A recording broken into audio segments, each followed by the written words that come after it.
নমস্কার, আমি বাপ্পি বিশ্বাস তোমাদের সকলকে স্টাডি কেয়ার ডাব্লিউবি ইউটিউব চ্যানেলে স্বাগত জানাই। কোচবিহার পঞ্চনন বর্মা ইউনিভার্সিটির হয়ে যাওয়া দ্বিতীয় এবং চতুর্থ সেমিস্টারের পরীক্ষার রেজাল্ট প্রকাশিত হয়েছে।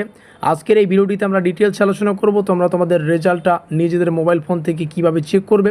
যাদের রেজাল্টে কম স্কোর রয়েছে, অনেকে ভাবছো যে ভালো পরীক্ষা করেছো, ভালো লিখেছো, তবুও স্কোর কম রয়েছে, তোমরা কিভাবে রেজাল্টটা রিভিউ করবে, এই সমস্যাগুলোর সমাধান কি, প্রত্যেকটা বিষয় আজকের এই ভিডিওটিতে আমরা আলোচনা করার চেষ্টা করব। রেজাল্ট ডাউনলোড করার জন্য আজকের এই ভিডিওর ডেসক্রিপশন বক্সে তোমাদের যেতে হবে, সেখানে অফিসিয়াল লিঙ্ক দেওয়া থাকবে। সেখানে ক্লিক করলে রেজাল্ট দেখার অফিসিয়াল যে পোর্টাল, সেখানে তোমরা চলে আসতে পারবে। এখানে এরকম একটা ইন্টারফেস আসবে। এখানে তোমরা দেখতে পাচ্ছ আমাদের রেজিস্ট্রেশন নম্বর ফিল আপ করার একটা জায়গা রয়েছে, ক্যাপচার কোডটা দেখে দেখে ফিল আপ করার একটা জায়গা রয়েছে। তারপরে তুমি যে সেমিস্টারের রেজাল্ট দেখতে চাইছো সেটার উপরে ক্লিক করবে। আমরা সেকেন্ড সেমিস্টারের রেজাল্ট দেখবো, তো সেটার উপরে ক্লিক করব। এখানে ক্লিক করার সাথে সাথে আমাদের সামনে কিন্তু সেকেন্ড সেমিস্টারের রেজাল্টটা চলে আসবে। এটা এবিএন শীল কলেজের একটা ছাত্রীর রেজাল্ট। Just a minute. তো একটা সুন্দর কিন্তু স্কোর আমরা এখানে দেখতে পারবো। এই ছাত্রী আমাদেরই স্টুডেন্ট, মেজর ইংলিশ, অর্থাৎ ইংলিশ মেজর নিয়ে পড়াশোনা করছে। এবং আমরা যদি একটু লক্ষ্য করি, মেজর ইংলিশে তার স্কোর হচ্ছে 53 থিওরিতে।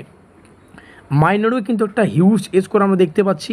মাইনরে বাংলা সাবজেক্ট রয়েছে 53, যদিও সে বলল মেজরটাতে আরও সে হাই স্কোরার হতে পারতো বা আরও সুন্দর স্কোর হতে পারতো। কোনো প্রবলেমের জন্য এখানে নম্বরটা কম রয়েছে, কিন্তু সে ভালো পরীক্ষা অ্যাটেন্ড করেছে। সে আর একটু পরিশ্রম করলে এর থেকেও ভালো রেজাল্ট কিন্তু তৈরি করতে পারতো। আমাদের স্টুডেন্ট মাইনরে তার বাংলা রয়েছে 53, সেম দেখো মেজরেও 53, মাইনরে 53।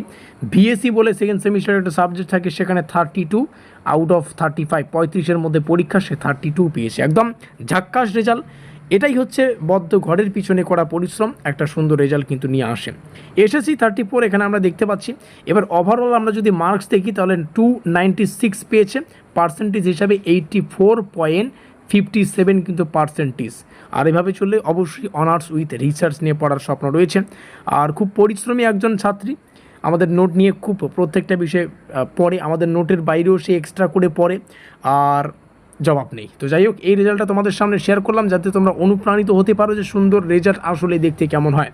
আর এখানে দেখো ফাইনাল আউটকাম আছে কিউ, অর্থাৎ কোয়ালিফাইড। এখানে সেকেন্ড সেমিস্টার প্রত্যেকটা বিষয় লেখা রয়েছে। যাদের তোমরা দেখবে এই শেষে এখানে দেখো A+, ও আউটস্ট্যান্ডিং A+, মানে তোমরা বুঝতেই পাইতেছো। গ্রেড 0.7, গ্রেড হচ্ছে 7.7, 7.7, 9.4, এগুলো একটু দেখে নেবে। যাদের এখানে A+-এর পরিবর্তে F থাকবে তারা কিন্তু ফেল। আর এখনও পর্যন্ত আমাদের রেজাল্ট যে রিভিউ করা পিপিআর কিংবা পিপিএস, আমরা এগুলো নিয়ে পরে আলোচনা করব। পিপিআর বা পিপিএস সংক্রান্ত কোনো আপডেট আসেনি, তবে হ্যাঁ আশা করা যায় 1 থেকে 2 সপ্তাহ লাগবে না, যদিও মানে 6 থেকে 7 দিনের মধ্যে বা 10 দিনের মধ্যে, ওভারঅল 10 দিনের মধ্যে আমাদের রেজাল্ট রিভিউ করার কিন্তু যে কার্যকলাপ সেটা শুরু হবে। তো এই রেজাল্ট দেখো, তোমরা অনুপ্রাণিত হও, ভালো করে পড়ো, যে সুন্দর রেজাল্ট তৈরি করার জন্য কলেজে পড়াশোনা করা। আর যদি ব্যাকলগ থেকে থাকে তাহলে পুরো ওই কলেজটায় ব্যাকলগ সামলাতেই কিন্তু চলে যাবে। তো যাই হোক, ভিডিওটি ভালো লেগে থাকলে লাইক করে দাও, বন্ধুদের কাছে শেয়ার করে দাও, চ্যানেলে নতুন হলে অবশ্যই চ্যানেলটিকে সাবস্ক্রাইব করে দাও। খুব তাড়াতাড়ি রিভিউ রেজাল্ট সংক্রান্ত যে আপডেটগুলো আসবে আমরা সেগুলো তোমাদের সামনে তুলে ধরার চেষ্টা করব। ভিডিওটিকে শেষ পর্যন্ত দেখার জন্য অসংখ্য ধন্যবাদ।